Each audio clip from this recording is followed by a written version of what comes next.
انتہائی قابل صد احترام حاضرین کرام، میرے دوستو بزرگوں، میں نے آپ حضرات کے سامنے عقیدہ حیات النبی کے اس بات پر قرآن مجید فرقان حمید کی 24 آیت کریمہ سے استدلال پیش کیا ہے۔ 25ویں آیت آپ کے سامنے پیش کرتا ہوں۔ اللہ تعالیٰ ارشاد فرماتا ہے 14واں پارہ سورہ نحل میں، فرمایا من عمل صالحا، جو نیک عمل کرے، اچھے عمل کرے، من ذکرین، مردوں میں سے، او انسا، یا عورتوں میں سے، مردوں میں یا عورتوں میں، ان میں جو بھی نیک عمل کرے گا، شرط ہے وَهُوَ مُؤْمِن، ہو مومن، نیک عمل کرنے والا مرد ہو یا عورت ہو مومن، اس لیے کہ ایمان کے بغیر کوئی نیکی قبول نہیں ہوتی۔ نیکی کس کی قبول ہوتی ہے؟ جس کے پلے ایمان ہو۔ جس کے پاس ایمان نہ ہو اس کی کوئی بھی نیکی، خیرات، صدقہ، کچھ بھی اللہ کی بارگاہ میں قبول نہیں ہو سکتا۔ اس لیے قرآن کریم میں جہاں بھی عمل کا ذکر آتا ہے، پہلے ایمان آتا ہے، اس کے بعد عمل آتا ہے۔ جیسے إِلَّا الَّذِينَ آمَنُوا وَعَمِلُوا الصَّالِحَاتِ، پہلے آمنوا پھر وعملوا الصالحات۔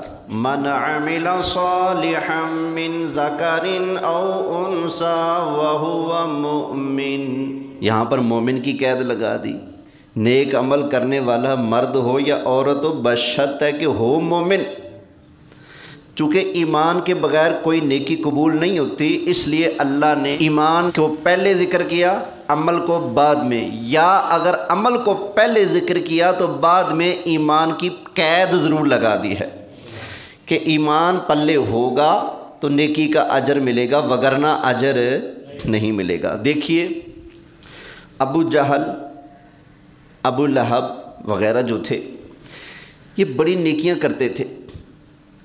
حج کا موسم آتا، حاجیوں کی دعوتیں کرتے، ان کو پانی پلاتے، ان کو کھانا کھلاتے، اللہ کے گھر کعبۃ اللہ شریف کا صفائی ستھرائی کا خیال کرتے، نظام سنبھالتے۔ اللہ نے کیا فرمایا؟ فرمایا اجعلتم سقایۃ الحاج وعمارۃ المسجد الحرام کمن آمن باللہ والیوم الآخر، فرمایا کہ جو بندہ اللہ اور آخرت پر ایمان رکھتا ہے اس کو تم ان کے برابر نہ سمجھو جو ایمان کے بغیر اللہ کے گھر کی خدمت کر رہے ہیں اور ایمان کے بغیر حاجیوں کو پانی پلا رہے ہیں۔ یہ آپس میں برابر نہیں ہے، ایمان والا شان والا ہوتا ہے۔ تو فرمایا جو بھی نیک عمل کرے، مرد ہو یا عورت ہو مومن، تو کیا ہوگا؟ اللہ تعالیٰ نے ارشاد فرمایا فَلَنُحْيِيَنَّهُ حَيَاةً طَيِّبَةً، تو اللہ تعالیٰ ان کو پاکیزہ صاف ستھری زندگی عطا فرمائے گا۔ کیسی زندگی؟ پاکیزہ زندگی عطا فرمائے گا۔ وَلَنَجْزِيَنَّهُمْ أَجْرَهُمْ بِأَحْسَنِ مَا كَانُوا يَعْمَلُونَ،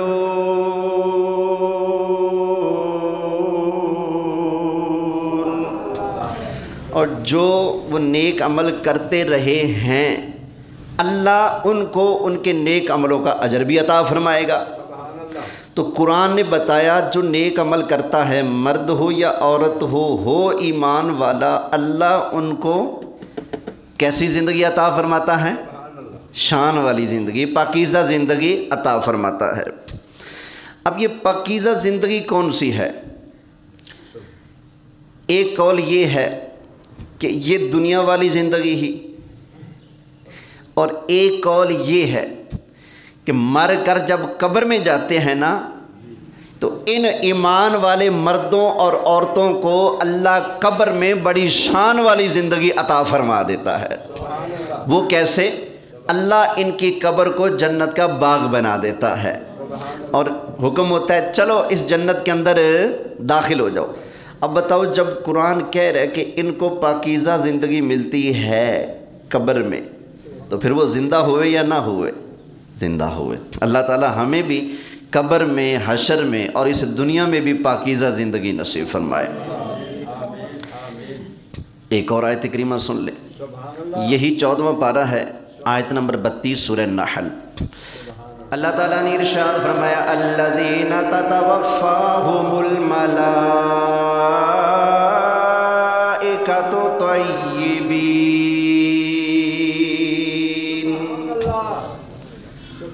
وہ لوگ جن کی روح فرشتے اس حال میں قبض کرتے ہیں کہ وہ پاک ہوتے ہیں۔ مرنے والے کی روح قبض ہوئی کس حال میں کہ وہ کیا ہے؟ پاک ہے۔ جو پاک ہو مرتے وقت اس کی روح فرشتے قبض کرے تو وہ کیا ہو؟ طیبین ہو، پاک ہو۔ تو فرشتے کیا کہتے ہیں؟ اللہ تعالیٰ نے ارشاد فرمایا یقولون سلام علیکم، فرشتے کہتے ہیں جی السلام علیکم، سلامتی ہو تم پر، السلام علیکم۔ اور کیا کہتے ہیں؟ ادخلوا الجنت بما کنتم تعملون،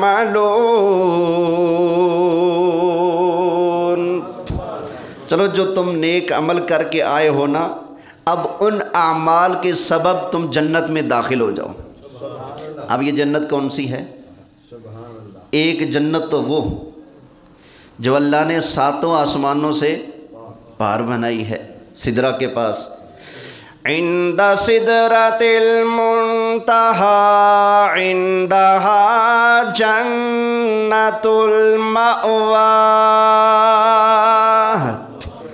اللہ نے وہ جنت 7 آسمانوں سے پار بنائی ہے۔ اس جنت کا دروازہ سب سے پہلے نبی پاک علیہ السلام نے کھٹکھٹانا ہے، اور حضور نے سب سے پہلے اس جنت میں داخل ہونا ہے۔ ایک جنت دوسری ہے یہ قبر۔ کون سی؟ قبر۔ تو جب مرنے والا مرتا ہے نا پاکی کی حالت میں، تو فرشتے کہتے ہیں او پاکیزہ زندگی گزارنے والے تجھے سلام ہو، ادخل الجنہ، چل تیری قبر جنت بن گئی ہے، اس میں تو داخل ہو جا۔ بما کنتم تعملون، جو تو کر کے آیا ہے نا اچھے کام، یہ ان کا بدلہ ہے۔ یہ آیت بھی بتا رہی ہے کہ مرنے والے کی قبر جنت کا باغ بن جاتی ہے اور اس کو اس جنت میں داخل کر دیا جاتا ہے۔ تو پھر بتاؤ قبر میں زندہ ہوا کہ نہ ہوا؟ بولیے، یہ 26 آیتیں ہو چکی ہیں۔ اب ایک اور آیت سن لیجئے، 24واں پارہ سورہ حامیم سجدہ، اللہ تعالیٰ ارشاد فرماتا ہے، اللہ تعالیٰ نے ارشاد فرمایا ان الذین قالوا ربنا اللہ ثم استقاموا تتنزل علیہم الملائکہ، وہ لوگ جنہوں نے کہا کہ ہمارا رب اللہ ہے، ثم استقاموا، پھر اپنے اس عقیدے پر جم گئے، پکے ہو گئے، دنیا نے جتنا مرضی ٹل لگا لیا، انہوں نے ساری تکلیفیں اٹھانا گوارا کر لی، ماریں کھا لی، لیکن اللہ تعالیٰ کی توحید کو نہ چھوڑا، نبی کریم علیہ السلام کی رسالت کو نہ چھوڑا۔ اللہ فرماتا ہے جنہوں نے کہا ہمارا رب اللہ ہے، پھر اس بات پر پکے ہو گئے، جب یہ مرنے لگتے ہیں تتنزل علیہم الملائکۃ الا تخافوا ولا تحزنوا وَأَبْشِرُوا بِالْجَنَّةِ الَّتِي كُنْتُمْ تُوعَدُونَ۔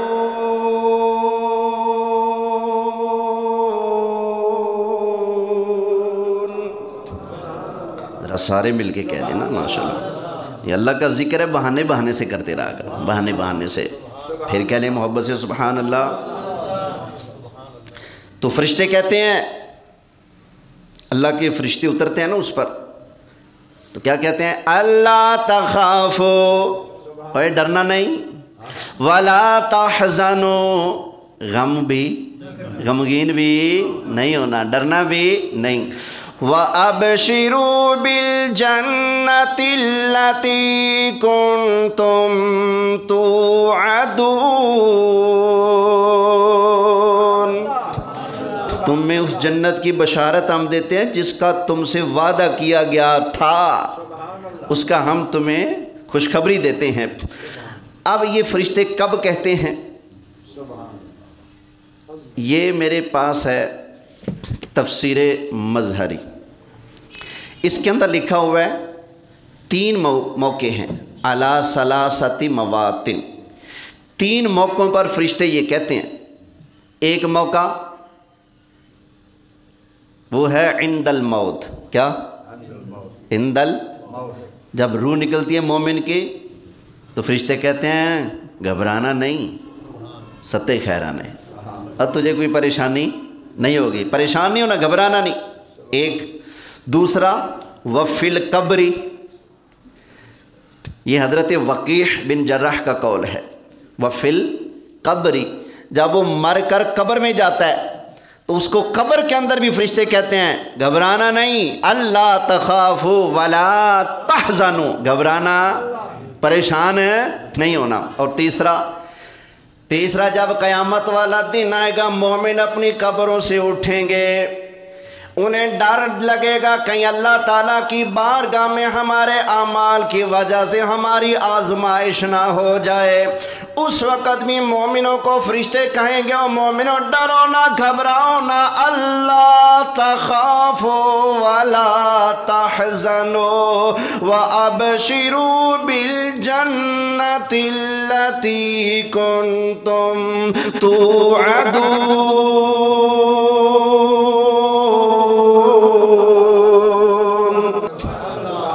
اس کا مطلب ہے مومن کے لیے موت کے وقت بھی خیر ہے، قبر کے اندر بھی خیر ہی خیر ہے، اور جب مومن قبر سے اٹھ کر میدان معاشر میں جائے گا اس وقت بھی اس کے لیے خیر ہی خیر ہے۔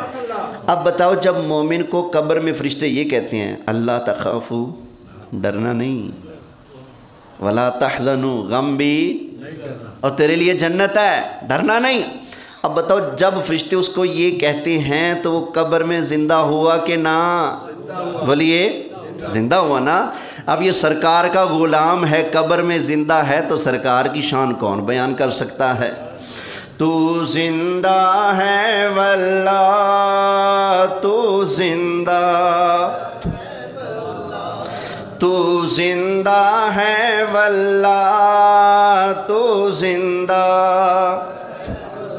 سارے پڑھ لیں۔ واللہ کا معنی اللہ کی قسم، یعنی اللہ کی قسم ہے آقا آپ زندہ ہیں، شک والی بات ہی نہیں نا، محبت سے پڑھ لیں۔ تو زندہ ہے واللہ، تو زندہ، اپنے آپ کو مومن بنانے کے لیے تو ہر کوئی قسم کھا لے گا، اللہ کی قسم ہے میں نے چوری نہیں کی، اللہ کی قسم ہے میں نے نہیں کی، اپنے کے لیے قسمیں اٹھا لیتے ہیں، یہ تو سرکار کی شان کے لیے قسم اٹھانی ہے۔ واللہ، اللہ کی قسم آقا دنیا جو مرضی کہے، تو زندہ ہے واللہ، تو زندہ ہے واللہ، تو زندہ ہے واللہ، میرے چشم عالم سے چھپ جانے، میرے چشم عالم سے چھپ جانے۔ توجہ ہے جی؟ کتنی آیتیں ہوگی؟ 27۔ اب 28ویں آیت سنیے۔ جب بندہ مومن مرنے لگتا ہے تو فرشتے ایک اور بات بھی کہتے ہیں۔ 30واں پارہ، اللہ تعالیٰ نے ارشاد فرمایا، یا ایتھا النفس المطمئنہ ارجعی الی ربک راضیۃ مرضیہ۔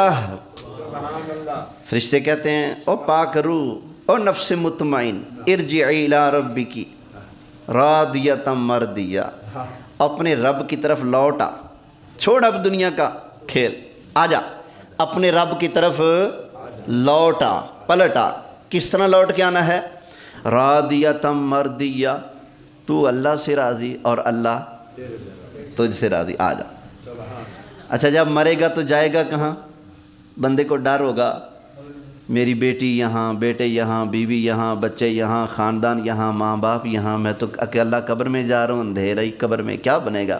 تو فرشتے کہتے ہیں نا، ڈر نا، فادخلی فی عبادی وادخلی جنتی، چل اللہ کے نیک بندوں میں داخل ہو جا اور اللہ کی جنت میں داخل ہو جا۔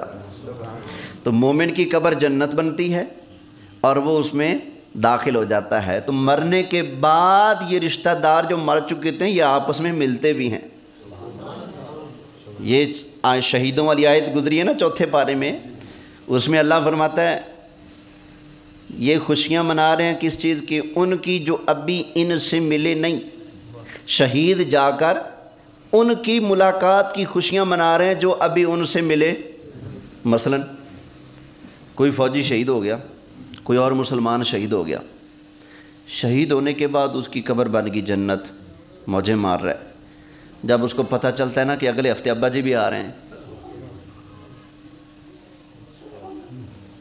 دادا جی بھی آ رہے ہیں، تو اگلے سال پر نانا جی بھی آ رہے ہیں، تو فلانا بیٹا بھی آ رہا ہے، یعنی فوت ہو کے اس نے بھی میرے پاس آ جانے۔ تو اللہ فرماتا ہے وہ مرنے والے شہید مرنے کے بعد اپنے ان آنے والوں کی خوشیاں منا رہے ہیں جو ابھی ان سے ملے۔ اس کا مطلب ہے مرنے کے بعد آپس میں ملتے ہیں، جیسے دنیا والے دنیا والوں سے ملتے ہیں تو مرنے والے مرنے والوں سے آپس میں۔ اس لیے فرمایا فادخلی فی عبادی، چل اللہ کے بندوں میں، قبر میں اکیلا نہیں، چل اللہ کے بندوں میں داخل ہو جا۔ قبر کے اندر جانے کے بعد سب سے پہلا جو مومن کو چہرہ دکھایا جاتا ہے وہ آمنہ کے لال کا چہرہ دکھایا جاتا ہے۔ تو ستے خیرہ ہی خیرہ جب سرکار تشریف لے آئیں گے اور کرم فرما دیں گے، ہیں توجہ ہے جی۔ اب یہ آیت بھی بتا رہی ہے کہ مومن قبر میں زندہ، کیونکہ وہ مرنے کے بعد دوسروں سے مل بھی رہا ہے اور جنت میں داخل ہو رہا ہے، تو پھر زندہ ہوگا تو ملے گا نا، زندہ ہوگا تو ملاقاتیں کرے گا نا۔ اگر زندہ نہیں تو ایسا کچھ بھی کر سکتے ہیں نہیں۔ توجہ ہے جی۔ کتنی آیتیں ہوگی؟ 28۔